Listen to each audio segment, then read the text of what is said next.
kanato nga tanan sa ato nga Kristohanon nga katungdanan. Ug mao gayud ang pagsangyaw sa pulong sa Dios sa tanan, labi na gayud diha sa ato nga pamilya, diha sa atong trabahoan, ug labi na gayud diha sa atong tagsa-tagsa ka mga katilingban. Kay numdum ba mo ana? Katong gibunyagan ta, dili ba sa diha ang bata nga bunyagan, dihugan kita sa pari sa Santa Crisma. Ug ingon didto nga sama nga si Jesus, no? Hari ug propeta, no? Kita usab diha sa atong bunyag nakigambit kita nining gitawag nato nga threefold mission of Jesus, no? Ang iyang pagkahari, ang iyang pagkapropeta, ug ang iyang nga pagkapari. Nanlaktod pagasulti, ang pagsangyaw sa pulong sa Dios dili lang nibuhat sa mga pari ug sa mga relihiyoso, kundi buhat natong tanan nga mga binunyagan. Okay, bataan ha? Bahala kaya pader, inyo rin ha? Dugang niini, gitawag usab ni nga National Bible Sunday. Sa una, ako namin nga istorya na dinhi, pero ako nga balikon gihapon. Kamusta naman ang inyong Biblia sa inyong mga balay? Kinsay walay Biblia dinhi taas ang kamot? Sige, mo palit ugma pohon, no? Katong way mga Biblia. Ako mong dasigon nga tanan nga kinahanglan do na gitay Biblia sa atong panimalay, no? Nganuman si Saint Jerome nagingon siya, ignorance of the Bible is ignorance of Christ. Unsaon man nato pagkaila sa pulong sa Dios kung wala tay Biblia, no? Nya dugang niini, do na pud usa ka komentarista nagingon siya, ang Bible kuno kuan ni siya, unsa ni acronym, no? Bible, no? B, no? Unsa ni siya? Bible, B-I-B-L-E, no? Matud pa ang Bible kuno nagkahulugan, basic instruction before leaving earth. Kung gusto nato nga magmalipayon kita, magmabungahon ang ato nga kinabuhi ug labaw sa tanan, kung gusto nato nga makabaton kita sa kinabuhing walay katapusan nga saad sa atong Ginoong Jesucristo, kinahanglan mahigugma kita sa iya nga pulong. Ug kinsa maning pulong sa Dios, kinsa maning gitawag nga Word of God, walay lain ang ato nga Ginoong Jesucristo. Gisaysayan kita diha sa Ebanghelyo ni San Juan. In the beginning was the Word, and the Word was with God, and the Word was God. Si Jesucristo nga naghimo nga sama kanato, siya ang pulong sa Ginoo. Sa ato nga pagbasa karon labi na gayud sa Ebanghelyo, naghisgot kini mahitungod sa gahom. Miaging mga duhang semana, o siguro buwanan na siguro, ang botog nakabalita ba mo, kinibitahong ning circulate karon nga balita mahitungod sa PI, na? Kining gitawag bitaw nga People's Initiative. Karon mangutana ko nako gamay, doon na ba ninyo nakapirma sa People's Initiative? Wala. Na? Ako ning nag-iistorya ninyo, kaysa ako nga pagpamalandong sa atong Ebanghelyo karong adlaw, akong nahinumduman ba kining People's Initiative? Ako nangutana sa akong kaugalingon, unsa maning People's Initiative, no? Kani ba tinukmod sa gugma o kini ba tinukmod sa paghigugma sa gahom? Kini bitang gitawag nato nga power of love o kini usab gitawag nato nga love of power. Duha kini kabutang nga lahi kaayo, no? Moingon ta og gahom sa gugma, maayo ni siya kaayo, no? Kay doon naman gigahom ang gugma.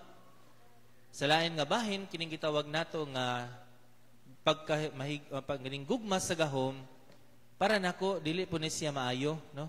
Nganuman, kay para sa akong pagpamalandong, kining People's Initiative nga gitawag, para nako ba kani bunga man ni sa gugma sa gahom, dili man ni gahom sa gugma, na?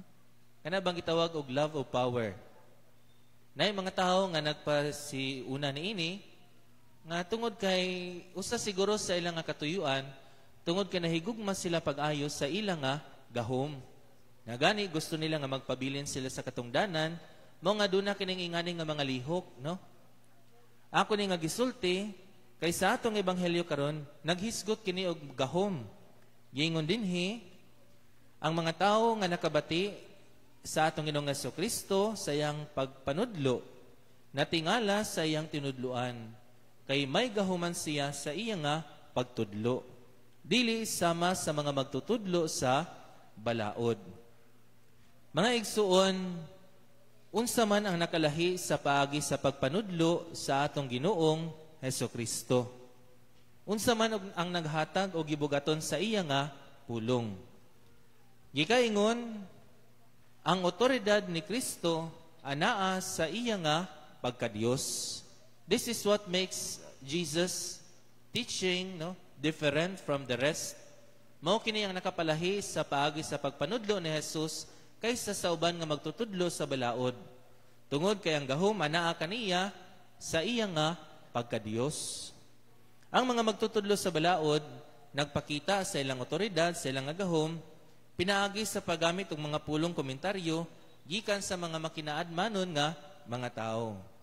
Kalabanan diya sa pagpanudlo nila, maingon sila sumala sa gisulti ni mauni, sumala sa gisulti ni kuan, mo na ilang paagi sa pagpanudlo. Apan ang atong Ginoong Jesucristo lahi, no? Sama pananglit sa laing bahin sa ebanghelyo, maingon si Kristo, sultihan ko kamo. Ang mutuo kanako makabaton sa kinabuhing walay katapusan. Kining maong pulong wala nagagikan kang kinsa, wala nagagikan sa kinsa nga mga magtutudlo, kundi gikan mismo sa ato nga Ginoong Jesucristo. Ang pulong nga nahimo nga sama kanato nga tao. Ang pulong sa Dios, sultihan ko kamo. Ang mutuo kanako makabaton sa kinabuhing walay katapusan. Ang pulong ni Kristo makusganon, nganuman kay ang iyang pulong sa Dios. Dugang niini, dunay gahom ug otoridad ang pulong ang pagpanudlo sa atong Ginoong Jesucristo, tungod kay siya mismo ang una nga nagpakita sa iyang gitudlo diha sa iya nga mga buhat, no? I believe this is very important.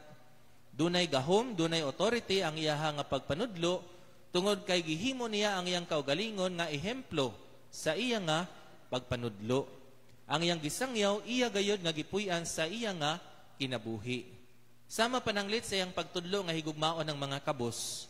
Sa kinabuhi ni Kristo, ang mga kabos, ang mga masakiton, priority sa iya nga pagpanudlo. Priority sa iyang pagpakita og kaayo, no? Makadagang higayon nga si Jesus mihimo og mga milagro alang sa mga masakiton ug alang kanila nga mga kabos. Mga igsuon, hinaot magdasig ni nato nga tanan karon. Nga kita usabunta maghupot ining gitawag nato nga credibility, no? Ini bitang gitawag nato nga kredibilidad, no? Gani dunay usa ka panultihon sa English nga nagkanayon, practice what you preach. Do not preach what you practice. Doon na kini lawom nga kahulugan, tungod kay labing importante diha sa tong pagpanudlo sa uban, nga kiniunta makita diha sa ato nga buhat, o kini makita nga ato nga gipuy-an sa ato nga mga kinabuhi. This is what makes Jesus different from the rest of the teachers of the law. He is a credible witness to His teaching. Ang gahom ni Jesus diha sa iyang nga pagpanudlo, iyang gipakita diha sa iyang buhat, ingon man iya kini nga gipakita pinaagi sa paghatag og kaayuhan ug kagawasan sa tanan. Sa atong ebanghelyo karon, doon na usab dinhi usa ka tawo nga giyawaan, no? Nya pinaagi sa pulong ni Kristo, iyang gihinginlan ang dautan nga espiritu ug mihawa kini sa tawo nga giyawaan. Mga igsuon dinhi sa atong ebanghelyo karon, atong makita nga diha ni Kristo atong makita ang saktong paggamit sa gahom. Kanang paggamit sa gahom dili para sa kaayuhan, dili para sa kalambuan sa kaugalingon, kundi para sa kaayuhan o kagawasan sa uban. Mga igsuon, hinaot magpahinumdum ni nato nga tanan karon. Kabalo ko pipila nato dinhi naiuban kanato nga doon na kitay mga tao ubos sa ato nga mga supervision. Naiuban nga tao na uban nato dinhi nga naa sa posisyon nga doon na siya mga tao nga iya nga gidumala. Hinaot magpahinumdum kini kanato nga tanan nga kung kitagaan kita sa gahom ug katungdanan ato kini nga gamiton dili para sa kalambuan sa kaugalingon kundili para sa kaayuhan ug kaalagaran sa uban. Mga igsuon nganong ako man nga gisulti karon. Importante kayo kini nga pahinumdom kanato nga tanan. Kitang tanan do naman kitay mga tao nga under sa ato nga care. For example, diya sa ato nga pamilya. Ang mga ginikanan ilang nga katungdanan ang pag-atiman no, pagtudlo sa ilang nga mga kabataan. Dili ba karon uban nato dinhi naa sa atong trabahuan, natay mga tao nga ubos sa ato nga mga pagmando. Mga igsuon, importante kini nga pahinumdom kanato nga tanan ang paggamit sa ato nga gahom pinasubay sa gipakita nga paagi ni Kristo. Kay daghan kanato karon dili maantigo mo gamit sa gahom. Naay mga tao nga makahupot na gani og gahom, mausab na dayon labi na diha sa ila nga tinagdan ug sa ila nga binuhatan. Ang uban gamiton nila ang ilang gahom ug impluwensya para sa ilang kaugalingong interes. Ang uban gamiton ang ilang gahom, impluwensya aron sa pagdominar sa ubang mga tao. Mga igsuon, dili kini mao ang buot pasabot sa gahom. Gani ang uban mugamit pagyud sa ilang gahom. Some would even use their power to destroy other people. Mga igsuon, kini usa ka makasubo nga kamatuoran sa ato nga nasod karon.